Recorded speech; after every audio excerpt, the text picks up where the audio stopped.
You think you know Tommy DeVito from Goodfellas, but let me tell you about the real guy he was based on, Tommy DeSimone.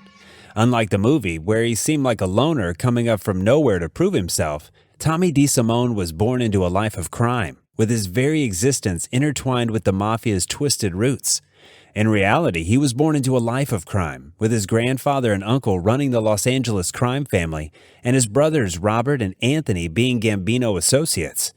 Anthony was killed by mobster Thomas Agro, also known as Thomas Ambrosiano, for being an informant, a contributory factor to the legend of Tommy D. His other brother, Robert, was sent to prison for life. Even his sister Phyllis reportedly became the mistress of the cold-blooded mobster Jimmy Burke from the age of 16.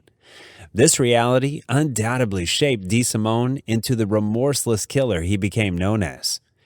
Tommy didn't just join the mob life, it consumed him from childhood. He was a teenage terror. One of his sisters claimed Tommy's teenage years revolved around boxing, lifting weights, smoking cigarettes, and beating a punching bag he kept in a spare room. He had a short fuse and an animalistic appetite.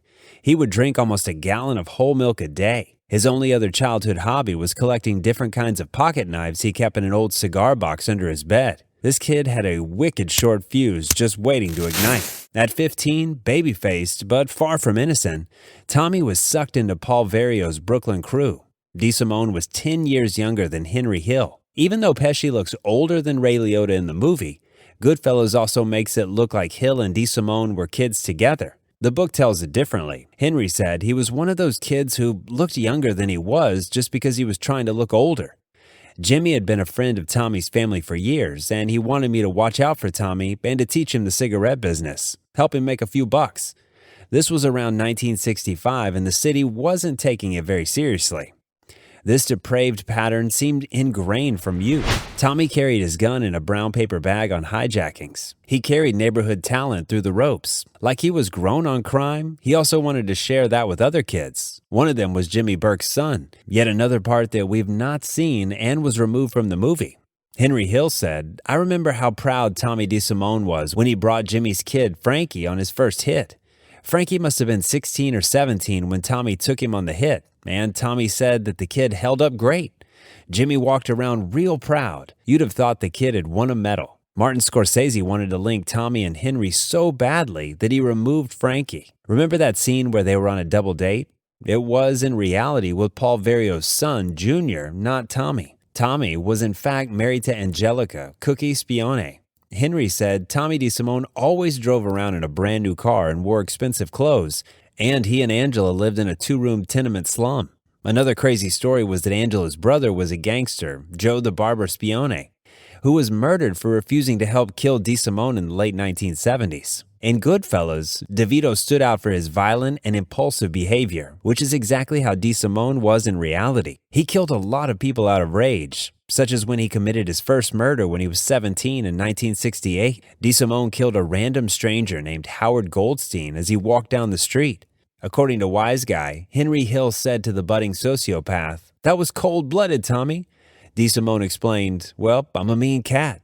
Tommy DeSimone's innate savagery was again evident during what should have been a simple shakedown job. Tasked with merely leaning on a warehouse foreman named Stanley Diamond, DeSimone's brutal impulses took an inevitable dark turn as his lack of restraint couldn't be contained. Instead of threats, Diamond faced the ultimate consequence, an ultimate death at the hands of the remorseless DeSimone. And the most disturbing story, showing how soft the movie version was compared to the real-life DeSimone, and that he deserved an entire movie for himself, was when Jimmy once killed his best friend Remo because he found out that Remo set up one of his cigarette loads for a pinch. Remo was dead within a week. He didn't even have a clue what was coming to him. It says in Wise Guy, "I remember the night. We were all playing cards at Robert's when Jimmy said to Remo, 'Let's take a ride.' He motioned to Tommy and another guy to come along. Remo got in the front seat, and Tommy and Jimmy got in the rear. When they got to a quiet area, Tommy used a piano wire. Remo put up some fight. He kicked and swung and crapped all over himself before he died. Remo's final resting place is rumored to be next to the bocce court behind Robert's lounge, a grim reminder of the depths of DeSimone's brutality. Henry Hill said that he started to think Tommy might be crazy when DeSimone killed bartender Michael Spider Gianco for asking why he didn't go screw himself. I'm surprised that it's only at that time that they thought Tommy might be crazy. One important murder left out of the movie was that of Ronald Foxy Girardi, a protege of then Gambino associate at that time, John Gotti. DeSimone had dated Girardi's sister and was very abusive, which prompted Girardi to threaten to kill him. DeSimone reputedly shot Girardi 3 times in the face at point-blank range with a .38 caliber. Even Karen Hill wasn't safe from DeSimone's twisted impulses. As detailed in Hill's memoir Gangsters and Goodfellas, while Henry was in jail, Karen had taken up with Paul Vario. But when the volatile DeSimone tried to force himself on Karen and she rejected him, he attempted to rape her. His long simmering violence once again exploded in an act of cruelty. Fast forward past the events depicted in Goodfellas, like DeSimone's involvement in the Air France robbery carried out seamlessly with Hill, as well as his role in the infamous Lufthansa heist at JFK, the grisly aftermath of which I detail in another video. The murders that followed the Lufthansa score, most notably DeSimone's killing of Parnell Stacks Edwards for failing to ditch the crucial van used in the heist,